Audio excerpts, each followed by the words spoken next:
আসসালামু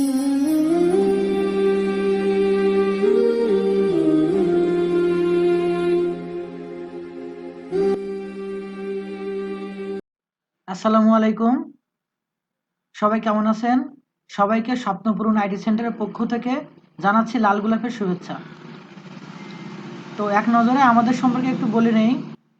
স্বপ্নপূরণ IT centre Bangladesh কারিগরি board অনুমোদিত একটি ডিজিটাল কম্পিউটার ট্রেনিং সেন্টার। এটি 2021 সালে স্থাপিত হয়। পরিচালক মোহাম্মদ সাইফুল ইসলাম। আমাদের দুইটা ঠিকানা আছে, একটা হচ্ছে সাতক্ষীরা জেলার আশাশুনি উপজেলার বুদাটা বাজার পুলিশ তদন্ত ফাঁড়ির কেন্দ্র সংলগ্ন, এবং অন্যটি হচ্ছে সাতক্ষীরা সদরে। আমাদের যোগাযোগের মোবাইল নাম্বার 01794495527। এছাড়াও বিস্তারিত জানতে চাইলে আমাদের ওয়েবসাইট ভিজিট করতে পারেন www.saifulitpoint.com। আমাদের কোর্সসমূহ office course, graphic design, web design, data entry, freelancing এবং কম্পিউটার অপারেটর পদে বিশেষ প্রস্তুতিমূলক কোর্স আমাদের রয়েছে। আমাদের কাছে আপনি সরাসরি কিংবা অনলাইনেও বাড়িতে বসে কোর্স করতে পারেন। তো চলুন শুরু করা যাক। আজকে বাংলাদেশ কারিগরি শিক্ষা বোর্ডের অধীনে কম্পিউটার অফিস অ্যাপ্লিকেশন পরীক্ষার সকল খুঁটিনাটি নাড়িভুড়ি আজকে সবাইকে জানাতে সাথে আছি আমি মোহাম্মদ সাইফুল ইসলাম, পরিচালক স্বপ্নপূরণ আইটি। যারা আমার ভিডিওটি ইউটিউব থেকে দেখছেন, যদি ভিডিওটি উপকারে আসে তাহলে চ্যানেলটি সাবস্ক্রাইব করবেন এবং ভিডিওটি শেয়ার করবেন আশা করছি। তো বাংলাদেশ কারিগরি শিক্ষা বোর্ড ঢাকার অধীনে 3 কিংবা 6 মাস মেয়াদী কম্পিউটার অফিস অ্যাপ্লিকেশন পরীক্ষায় যারা এ প্লাস পেতে চান, যারা এ প্লাস প্রত্যাশী, তাদের জন্য আজকের এই ভিডিওটি খুবই গুরুত্বপূর্ণ। আজকের এই ভিডিওটি যদি শুরু থেকে শেষ পর্যন্ত কেউ মনোযোগ সহকারে দেখে তাহলে অবশ্যই তার পরীক্ষা অনেক অনেক ভালো হবে, সে হবে সেরাদের সেরা। এই ভিডিও ক্লাসে যা যা আছে তা হচ্ছে পরীক্ষা পদ্ধতি সম্পর্কে বিস্তারিত আলোচনা, নির্ভুল ও সঠিকভাবে উত্তরপত্র ও টপশিট পূরণের পদ্ধতি, মানবন্টন বিস্তারিত, লিখিত ও ভাইবার চূড়ান্ত প্রস্তুতি। আপনি যে পরীক্ষাটি দিচ্ছেন তার নাম হচ্ছে জাতীয় দক্ষতা মান বেসিক ট্রেড কোর্স 360 ঘন্টা। অনেকে পরীক্ষার খাতায় পরীক্ষার নামের জায়গা লেখে কম্পিউটার পরীক্ষা, এটা লেখা যাবে না। 6 মাস মেয়াদি এই ধরনের কোর্সগুলোকে জাতীয় দক্ষতা মান বেসিক ট্রেড কোর্স 360 ঘন্টা এই নামে ডাকা হয়ে থাকে। তো আমরা এই কম্পিউটার পরীক্ষা দুই ধরনের সাবজেক্টে দিয়ে থাকি। একটি হচ্ছে কম্পিউটার অফিস অ্যাপ্লিকেশন। যদি কারোর কম্পিউটার অফিস অ্যাপ্লিকেশনের পরীক্ষা কেউ দিতে চায় তাহলে তার ট্রেড বা স্পেশালাইজেশন বা বিষয় কোড হবে, সাবজেক্ট কোড হবে 76 এটা অবশ্যই মনে রাখতে হবে। কম্পিউটার অফিস অ্যাপ্লিকেশন হইলে তার বিষয় কোড হবে 76, এবং কারিকুলাম কোড কিংবা শিক্ষাক্রম কোড সবসময় 30 হবে। তো আর একটা সাবজেক্ট আছে, সেটির নাম হচ্ছে ডাটাবেস প্রোগ্রামিং। যারা ডাটাবেস প্রোগ্রামিং পরীক্ষা দেবেন তাদের ট্রেড বা স্পেশালাইজেশন কিংবা বিষয় বা সাবজেক্ট কোড হবে 79 তবে সেক্ষেত্রেও কারিকুলাম কোডের ঘরে বা শিক্ষাক্রম কোডের ঘরে অবশ্যই কত হবে, 30 হবে। তো সেশন কোড নিয়ে একটু কথা বলতে হয়। আমরা যারা এসএসসি পরীক্ষা দিয়েছি তাদের দেখেছি কেউ হয়তো 2023 সালে পাশ করেছে, কিন্তু তার অ্যাডমিট কার্ডে বা রেজিস্ট্রেশন কার্ডে সেশনের ঘরে 2021-22 এই ধরনের একটা সেশন লেখা থাকে।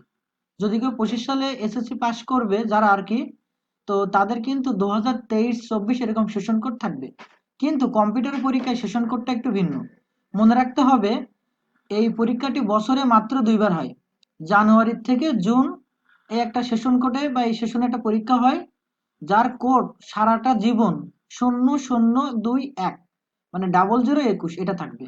আর যারা জুলাই ব্যাচ থেকে, মানে জুলাই থেকে ডিসেম্বর এই 6 মাস মেয়াদী কোর্সে যারা পরীক্ষা দেবে তাদের সেশন কোড হবে 0022। তাহলে যদি এমন হয় 2024 সালের পরীক্ষাটি জুলাই থেকে ডিসেম্বর মাসের জন্য, কিন্তু কোনো একটা বিশেষ কারণে পরীক্ষাটি 2025 সালের যদি জানুয়ারি মাসে যে মানে হয় আর কি, অনুষ্ঠিত হয়, সেই ক্ষেত্রেও কিন্তু তাদের জুলাই ও ডিসেম্বরের কোড অনুযায়ী, সেশন কোড অনুযায়ী তাদের কোড নাম্বার খাতায় নির্দিষ্ট জায়গায় লিখতে হবে 0022।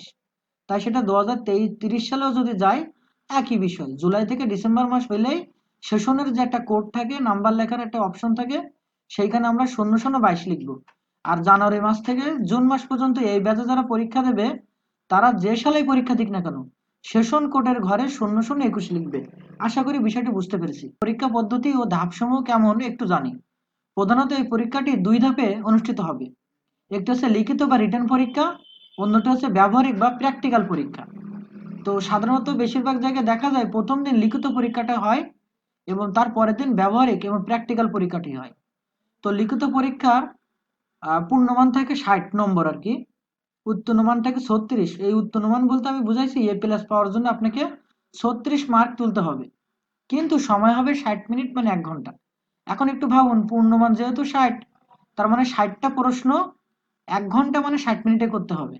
তাহলে একটু ভেবে দেখুন যে এক একটা প্রশ্ন একটু পড়ে বুঝতে গেলেও কিন্তু সময় লাগে, অথচ 60টা প্রশ্ন 60 মিনিটে শেষ করতে হবে। তাই খুব সুন্দর করে কিছু নিয়ম বা কিছু টিপস আপনাকে ফলো করতে হবে, যেন 60 মিনিটের ভিতরেই 60টা প্রশ্নের উত্তর আপনি লিখতে পারেন। তো ব্যবহারিক পরীক্ষাটা দ্বিতীয় দিন হয়ে থাকে স্বাভাবিক, এইটার পূর্ণমান হচ্ছে 200 নম্বর, কিন্তু উত্তীর্ণ মান হচ্ছে 120 নম্বর। এটা সর্বমোট 3 ঘন্টা ধরে হতে পারে। তো পরীক্ষা পদ্ধতি ও ধাপ সময়ের ভিতরে যে ব্যবহারিক পরীক্ষাটি যখন হবে দ্বিতীয় দিন স্বাভাবিক বা প্র্যাকটিক্যাল পরীক্ষা, সেটা আবার 3টা ধাপে বিভক্ত।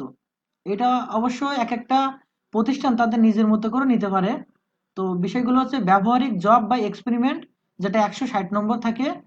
এইখানে আপনাকে কয়েকটা প্রশ্ন লেখা থাকে, সে প্রশ্নগুলো ধাপ অনুযায়ী আপনাকে পূরণ করতে হয়, মানে খাতায় লিখতে হয় আর কি। এটা লেখার পরীক্ষা, যে আপনাকে একটা খাতা দেওয়া হবে, আপনি ওই খাতার আপনার প্রশ্ন অনুযায়ী উত্তর, যেমন এমন থাকতে পারে যে মানুষের জীবনে কম্পিউটারের গুরুত্ব কি। তো সেই ক্ষেত্রে আপনাকে যেরকম আমরা যেভাবে রচনা লিখি, ভূমিকা, তারপরে তার ভালো দিকগুলো খারাপ দিকগুলো, শেষে উপসংহার লিখি, এইভাবে সেটা সুন্দর করে লিখতে হয়। এরপর আছে প্রতিবেদন তৈরি। মনে করেন যে আপনার একটা প্রশ্ন পড়েছে প্রতিবেদনের ভিতরে, যে একটা সিভি কিভাবে তৈরি করবেন সেটা লিখুন, প্রতিবেদন তৈরি করুন। তাহলে এই ক্ষেত্রে একটা সিভি আপনি কম্পিউটারে বসে, আপনাকে যদি করতে বলা হতো তাহলে আপনি কম্পিউটারে বসে যেভাবে লিখতেন, যে প্রথমে MS ওয়ার্ড ওপেন করেছেন, তারপরে ওয়ার্ডের ভিতরে সিভি যার নামে হবে তার নাম লিখেছেন জীবন বৃত্তান্ত লেখার পরে, তারপরে বাবার নাম লিখেছেন, তারপরে মায়ের নাম লিখেছেন, এইভাবে যে লিখতেন না, ওই কথাগুলো লিখিত আকারে খাতায় লিখতে হবে। যে প্রথম ধাপে আমরা মাইক্রোসফট অফিস ওয়ার্ড ওপেন করে নিলাম, দ্বিতীয় ধাপে আমরা আমাদের নাম লিখবো, তারপরে পিতার নাম লিখবো, এইভাবে নিচের দিকে এসে এক জায়গায় আমরা শিক্ষাগত যোগ্যতার জন্য একটা টেবিল তৈরি করব। যেগুলো আপনি কম্পিউটার বসে একের পর এক তৈরি করতেন, ওই বিষয়গুলো আপনি প্রতিবেদন আকারে খাতায় লিখবেন। এটা 20 নম্বর। এরপরে ভাইবা পরীক্ষা। আসলে ভাইবা পরীক্ষা অনেকে ভয় পায়, কিন্তু আসলে এটা কিছুই না। ভাইবা মানে আপনার একটা ভদ্রতা বা আপনার চলাফেরা, কথা বলা স্টাইল, এই জিনিসগুলোকে স্যারেরা খেয়াল করে। কিভাবে খেয়াল করে? যে আপনি ভাইবা বোর্ডে বা ভাইবা রুমে যখন ঢুকবেন, তখন স্যারকে খুব সুন্দর করে একটা সালাম দিতে পারেন, কেমন আছেন এমন ধরনের একটা প্রশ্ন করে হাসি মুখে তার উত্তরটা শুনে তাকে বলতে পারেন, স্যার আমি কি বসতে পারি? আপনি বসবেন এবং আপনাকে নির্দিষ্ট 2টা বা 5টা প্রশ্ন করা হতে পারে, যতটুকু সম্ভব সুন্দর করে প্রশ্নগুলো উত্তর দিতে হয়। সো ভাইভাতে কিন্তু কষ্ট পাওয়ার কিছু নেই কিংবা ভয় পাওয়ার কিছু নেই। এছাড়াও প্রতিটা প্রতিষ্ঠানের হাতে 240 নম্বর থাকে। তাহলে সর্বমোট নম্বর হচ্ছে 500, যার মধ্যে 240 প্রতিষ্ঠানের হাতে বা আমার হাতে থাকে, এবং 260 বোর্ডের হাতে বা লিখিত বা প্র্যাকটিক্যালের জন্য থাকে। তো পরীক্ষার খাতা কিভাবে পূরণ করতে হবে, আমি একটু উপরে নোট করে দিয়েছি, ভিডিওতে দেখতে পাচ্ছেন যে পরীক্ষার খাতার প্রথম পাতার সিস্টেমটা হচ্ছে, প্রথম পাতার একেবারে উপরে এরকম ধরনের একটা বক্স থাকে। আপনারা তো JSC SSC সব ধরনের পরীক্ষা দিয়েছেন, তখন নিশ্চয়ই এইগুলো পূরণ করেছেন, অবশ্যই জানেন। তারপর আমি সুন্দর করে বুঝিয়ে দিই, এইগুলো ঘরের ভিতরে নাম্বারগুলো বা রেজিস্ট্রেশন নাম্বারগুলো ইংরেজিতে লিখতে হবে আর কি। তো দেখেন আমি এখানে নোট করে দিয়েছি যে এই পাতার উপরের অংশ ইংরেজিতে লিখতে হবে। তো কি কি আছে? কারিকুলাম কোড আছে। কারিকুলাম কোড বা শিক্ষাক্রম কোড, এটা হবে 30। ট্রেড কোড হবে 76, এটা অফিস অ্যাপ্লিকেশনের জন্য সাবজেক্ট কোড আর কি। যদি কেউ ডাটাবেজে পরীক্ষা দেন তাহলে তার হবে 79, 79। আর এই ক্ষেত্রে কারো রোল নাম্বার থাকে না, এজন্য রোল নাম্বারের ঘর ফাঁকা থাকবে, এবং রেজিস্ট্রেশনটা নিজেদের জন্য, যে রেজিস্ট্রেশনটা দেওয়া হয়েছে ওই নাম্বারটা লিখতে হবে। এবং যদি এমন হয় যে পরীক্ষাটা যেটা দিচ্ছেন তা জুলাই থেকে ডিসেম্বর ব্যাচের, তাহলে সেশন কোড হবে 0022। আর যদি জানুয়ারি থেকে জুন মাসের এই সেশনে আপনি পরীক্ষা দেন, তাহলে সেশন কোড হবে 0021। আর বিষয় কোডের ঘরে অফিস অ্যাপ্লিকেশন যেহেতু দেখাচ্ছি আমি, এইখানে 76 হবে, তবে সামনে 3টা ঘরে আমরা 3টা জিরো দিতে পারি, এবং এটা কালো বল পেন দ্বারা পূরণ পূরণ করব। তো এখন আমি একটু সুন্দর করে বুঝিয়ে দেই। প্রথমে বর্ষ বা পর্ব সমাপনী পরীক্ষা যে বছরে পরীক্ষা হয়, যেমন 2024 সালে পরীক্ষা হলে এখানে 2024 লিখবো। তারপরে পরীক্ষার বর্ষ বা পর্ব, যেটা এইদিকে দেখতে পাচ্ছেন বাম দিকে, যেহেতু আমরা 6 মাস মেয়াদে একটা পরীক্ষা দিচ্ছি, এটা কোনো 1 বছর 2 বছর 3 বছর মেয়াদি নয়, এজন্য এই ঘরের ভিতরে কোথাও আমরা পূরণ করব না। তো তারপর আছে দেখেন কারিকুলাম কোডটি 30 দিতে হবে, মানে শিক্ষাক্রম কোড। এরপরের ঘরে ট্রেড কোড বা স্পেশালাইজেশন বা টেকনোলজি কোড বা বিষয় কোড, এটা যদি অফিস অ্যাপ্লিকেশন হয় 76 হবে।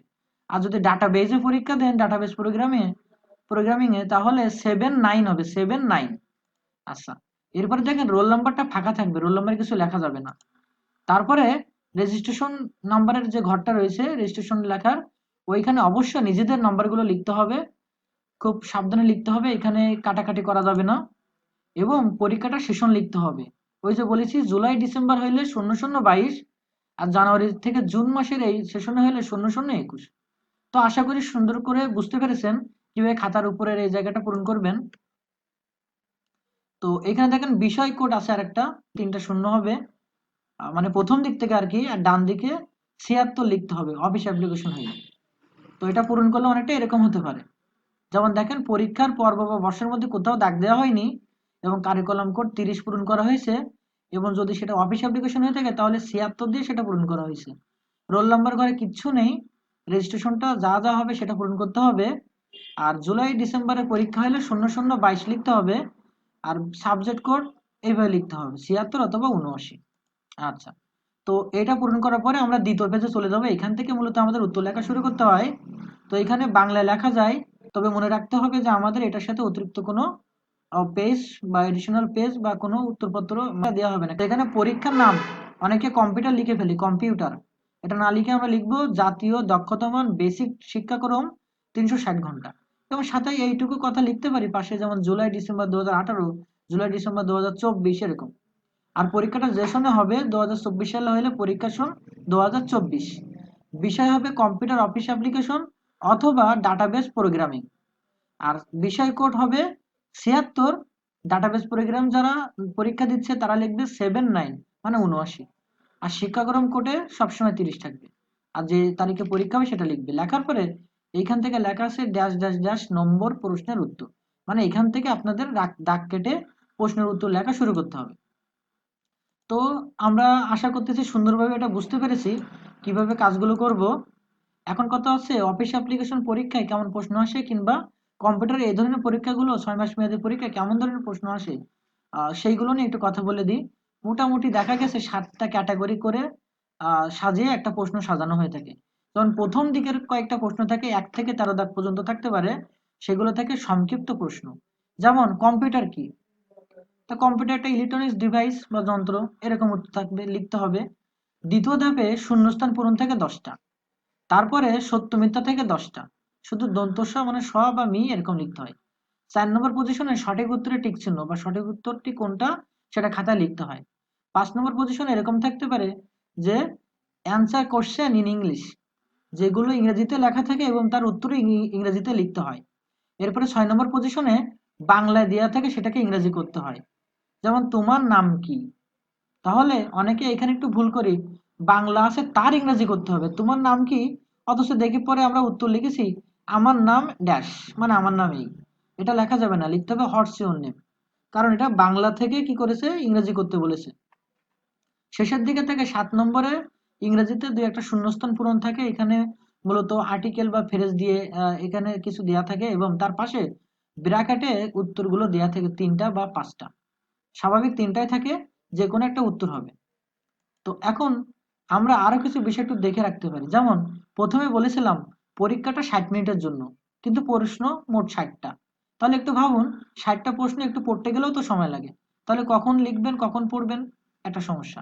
এজন্য খাতাটা পাওয়ার পরেই, যেহেতু পরীক্ষার প্রশ্নপত্র আসার আগে কমপক্ষে 15 মিনিট আগেই কিন্তু খাতা দেওয়া হয়, ওই সময়টা আপনি কি করবেন, অবশ্যই খাতার উপরের ওই জায়গাগুলো ওএমআর যে টপ শিট আছে সেটা সুন্দর করে গোল ভরাট করবেন বা পূরণ করবেন। তার পরবর্তী পৃষ্ঠায় সকল তথ্যগুলো বাংলাতে লিখবেন এবং খাতার মার্জিন টেনে সময় বাঁচানোর জন্য প্রত্যেক প্রশ্নের দাগ নম্বর মার্জিন কাটার তার বাইরের দিকে লিখে রাখবো, এবং মার্জিনের দাগের ভিতরে অর্থাৎ খাতার মূল জায়গায় রস্যু তয়তরা উত্তর এই কথাটি লিখে রাখবো, যাতে করে আমাদের সময়টা অনেকটা বেঁচে যায়। 60টা প্রশ্নের জন্য এই মার্জিন কেটেছি, দাগ নম্বর লিখেছি এবং উত্তর কথাটা লিখে রেখেছি, মানে কমপক্ষে মোটা না হলেও আপনার 10 মিনিট বেঁচে যাবে, এটা আপনার অনেক লাভ হবে। অর্থাৎ 1 থেকে 60 নম্বর দাগ দিয়ে পাশে রস্যু তয় তয় উত্তর এই কথাটি লিখে প্রত্যেক দাগের মাঝে লেখার মতো একটা স্পেস দিয়ে তাই পরবর্তী দাগ নম্বর আর উত্তর কথা লিখবো। আশা করি বুঝতে পেরেছি।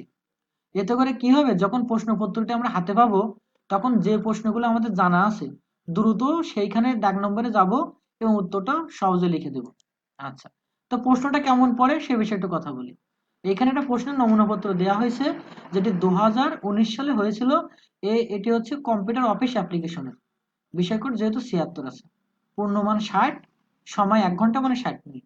সকল প্রশ্নের উত্তর দিতে হবে, সবগুলোর জন্য 1 দেওয়া হয়। তাহলে মনে করেন আপনার কিন্তু আগের থেকেই উপরের ওএমআর যে শীটটা আছে সেটি কিন্তু পূরণ করা আছে এবং আপনার মার্জিন কাটা আছে এবং সবগুলোতে দাগ নম্বর আগের থেকে সেট করা আছে, 1 2 3 4 এরকম করে 60 পর্যন্ত দাগ নম্বর দেওয়া আছে।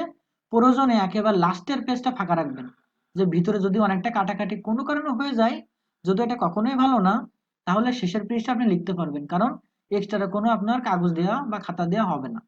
তো এখন প্রথম দিকে পড়ে অতি সংক্ষেপে উত্তর দাও। তো আগের থেকে তো এরকম খাতায় এরকম ভাবে আমরা দেখতে পাচ্ছি, এরকম ভাবে কিন্তু কি করা আছে, আমাদের মার্জিন কাটায় আছে এবং এখানে 1 লিখে ভিতরে উত্তর কথাটা লেখা আছে। তাহলে মনে করেন এখানে প্রথম দাগের উত্তরটা হচ্ছে সফটওয়্যার কি, এটা আপনার হবে। এই ক্ষেত্রে আপনি খুব সুন্দর করে দ্রুততার সাথে 1 নম্বর যে উত্তর লেখার জন্য যে জায়গাটা করা আছে ওইখানে শুধু উত্তরটা ছোট করে লিখে দিলেন যে প্রোগ্রামের সমষ্টিকে সফটওয়্যার বলে। আচ্ছা, তো ধরেন এখানে আপনার 2 দাগ হবে না, 3 দাগ হবে না, হয়তো 4 দাগটা মাত্র মনে পড়েছে। তাহলে 4 দাগ যেখানে আছে সেখানে লিখলেন কম্পিউটার পরিচালনা করার প্রয়োজনীয় সফটওয়্যার, কারণ প্রশ্নটা ছিল অপারেটিং সিস্টেম সফটওয়্যার কি। তো এরকম ভাবে লেখার প্রয়োজনে যে অপারেটিং সিস্টেম সফটওয়্যার হচ্ছে একটি গুরুত্বপূর্ণ সফটওয়্যার, এটি হচ্ছে কম্পিউটার প্রধান সফটওয়্যার, কম্পিউটার পরিচালনা করার জন্য প্রয়োজনীয় একটা সফটওয়্যার। এরকম ভাবে অনেকগুলো লাইন লেখার কোনো প্রয়োজন নেই, কারণ আমাদের সময়ও নেই এবং প্রত্যেকটা প্রশ্নের মান 1 করে। তো ভুল লিখলেও 1 কাটা যাবে, আর সঠিক যদি ছোট করে লিখে তাও 1 নাম্বার আপনি পাবেন। তো এই গেল প্রশ্নের বিষয়গুলো। তো 13টা প্রশ্নের পরে আরেকটা সেকশনে আমাদের সত্য মিথ্যা পড়বে। তো সত্য মিথ্যার জন্য তো আমাদের দাগ নম্বর আগে থেকে কাটাই রয়েছে খাতায়। সময় বাঁচানোর জন্য আমরা প্রথমেই গোল ভরাট করে তারপর দাগ নম্বর কেটে উত্তর কথা লিখে রাখছি নাকি। তো দেখেন, বাক্যটি সত্য হলে দন্ত স এবং মিথ্যা হলে মি লিখতে বলা হয়েছে। যেমন এখানে একটা প্রশ্ন দেওয়া হয়েছে, ফোল্ডারের ভিতর ফাইল ও ফোল্ডার উভয় থাকতে পারে। তো এটা তো সত্য, একটা ফোল্ডারের ভিতরে আমরা যেরকম আরেকটা ফাইল মানে পিকচার অডিও ভিডিও রাখতে পারি, ওর ভিতরে আবার একটা ফোল্ডারও রাখতে পারি। সো এটা হবে সত্য। এখন তাহলে 27 দাগ অনুযায়ী এখানে শুধু দন্তস্বর কথাটা লিখে দিলে উত্তর হয়ে যাবে। ধরেন তারপর একটা কপি পেস্ট ও কাট পেস্ট, এর মাঝে কোনো পার্থক্য নেই, এরকম প্রশ্ন করেছে সত্য মিথ্যা আর কি। তো আমরা জানি কপি করে পেস্ট করলে প্রথম যেখানে ছিল ওইখানেও থাকে, আবার কপি করেছি বিদায় অন্য জায়গায় পেস্ট করলেও বাকিটা আর চলে আসে একই জিনিস। আর যদি কেউ কাট করে তাহলে প্রথম স্থানে যেটা ছিল ওটা থাকে না, পেস্ট করলে ওইটা অন্য জায়গায় এসে বসে যায়। তাহলে দেখা যাচ্ছে কপি পেস্ট আর কাট পেস্ট এর মাঝে কোনো পার্থক্য নেই, কথাটা ভুল। সো এখানে উত্তর দিতে হবে মি। আচ্ছা, এর পরবর্তী ধাপে থাকে সঠিক উত্তরটি লেখো। তো মনে করেন 39 দাগে পড়েছে বিজয় চালু করতে চাপতে হয় কি। তো ধরেন এখানে ধরেন উত্তরটা যদি এরকম হতো যে ঘ দাগ, শুধু ঘ দাগ লিখলে হতো না, হবে না। ঘ দাগ লেখার সাথে আপনার তার যে উত্তরটা আছে সেটা লিখে দেবেন। এটা আসলে সিকিউরিটি, এটা ভালো, এইভাবে লিখতে হয়। তো এখানে উত্তরটা হবে খ। হ্যাঁ, উত্তর হবে খ, কন্ট্রোল অল্টার বি। তো দেখেন এখানে তো আগের থেকে দাগ নম্বর কাটাই আছে, শুধু সেইখানে যাবেন পৃষ্ঠা উল্টায়ে এবং সেই দাগ নম্বরটা লেখার পরে মানে ক নাকি খ সেটা লেখার পাশে আবার সুন্দর করে উত্তরটা লিখে দেবেন শুধু শূন্যস্থানের বিষয়ে। আচ্ছা, এরপরে 40 দাগ যেটা, দেখেন 40 দাগের উত্তর হবে ছবি, টেক্সট, গ্রাফ ইত্যাদির ক্ষেত্রে কোন অবজেক্টিভ ব্যবহৃত হয়। তো এখানে উত্তর হবে ও এল ই মানে খ দাগ। শুধু খ না লিখে আপনি খর পাশে ও এল ও লিখতে পারেন, কারণ সবার হাতের লেখা সমান না। কেউ ঘ লিখলেও খর মতো মনে হয়, কেউ খ লিখলেও ঘর মতো মনে হয়, কিন্তু পাশে যদি সঠিক উত্তরটা লেখা থাকে সেই ক্ষেত্রে কিন্তু অনেক সুবিধা হবে। আচ্ছা, এরপর রয়েছে answer the following question in English, মানে এই প্রশ্নগুলোর ইংরেজিতে তো রয়েছে, এগুলো উত্তর আবার ইংলিশে দিতে বলা হয়েছে, মানে বলেছে আর কি দিতে। তো প্রথম প্রশ্নটা আছে 51 নম্বর দাগে, হাউ মেনি জেলাস আর ইন্ডিয়ার ইন বাংলাদেশ, বাংলাদেশে কতগুলো জেলা আছে। তো অনেকে একটু বড় করে লেখে দেয়ার আর 64 জেলাস ইন বাংলাদেশ, এরকম না লিখে 64 কথাটা দিয়ে আমরা সংক্ষিপ্ত আকারে উত্তরটা দেব, কারণ আমাদের সময় খুবই কম, 60 মিনিট সময় 60টা প্রশ্নের উত্তর আমাদের দিতে হবে। তো মনে করেন এরপরে পড়ছে হাউ ওল্ড আর ইউ। তো তো অনেকের বড় করে লেখে যে আই অ্যাম 18 ইয়ার্স ওল্ড বা আই অ্যাম 20 ইয়ার্স ওল্ড, এরকম না লিখে জাস্ট অ্যান্সারটা কত সেটা লিখলেও উত্তরে আমরা মার্ক পাবো, ঠিক আছে। এরপরে ট্রান্সলেট ইনটু ইংলিশ। দেখেন এখানে আমি একজন ছাত্র, তার মানে এখানে বাংলায় আছে, বলা হয়েছে ট্রান্সলেট ইনটু ইংলিশ, এইটাকে ইংরেজি করতে হবে। তো যেভাবে করতে হয় আই অ্যাম এ স্টুডেন্ট লিখছি আমরা। আচ্ছা, তার পরবর্তীতে শেষের দিকে দেখেন 60 দাগ পর্যন্ত প্রশ্ন শেষের দিকে, choose and fill in the gaps with correct or বা ওয়ার্ডস ইন ব্ল্যাঙ্কস। বলা হয়েছে যে এখানে 58 দাগ থেকে দেখেন তিনটা কিন্তু কোশ্চেন দিয়ে আছে যে he is dash on 8 man. তো এটা যা উত্তর হবে সেটা এখানে পাশে তিনটা ব্র্যাকেটের ভিতর দেওয়া আছে, যে কোনো একটাই উত্তর, সেটা শুধু লিখবেন। শুধু অ্যান্স বা উত্তর লেখা আছে ওইখানে শুধু ইয়ে অ্যান অথবা ইয়ে বা যেটা উত্তর হবে শুধু সেইটুকু লিখবেন, এই বড় করে লেখা লাগবে না।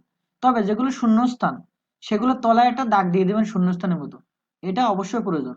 এখানে দেখেন 59 দাগে it is been raining dash, তারপরে বাকি অংশ। তো যেটা উত্তর হবে এই তিনটার থেকে ফরম, ফর, সিন্স যেটা হবে সেটা লিখে শুধু তলাটা দাগ দিয়ে দেবেন, কারণ এটা হচ্ছে শূন্যস্থান টাইপের দিয়েছে এই কারণে। আচ্ছা, তো এইগুলো যদি আমরা ভালোভাবে সুন্দরভাবে বুঝতে পেরে থাকি তাহলে অবশ্যই আমরা কিন্তু খুব সুন্দর একটা পরীক্ষা দিতে পারবো এবং আমাদের এক্সামের রেজাল্টটা অবশ্যই অনেক ভালো হবে। তো আশা করছি সবাই খুব ভালো করে বুঝতে পেরেছেন। সবার জন্য অনেক অনেক শুভকামনা। ভিডিওটি ভালো লাগলে লাইক, কমেন্ট ও শেয়ার এবং চ্যানেলটি সাবস্ক্রাইব করবেন। আল্লাহ হাফেজ।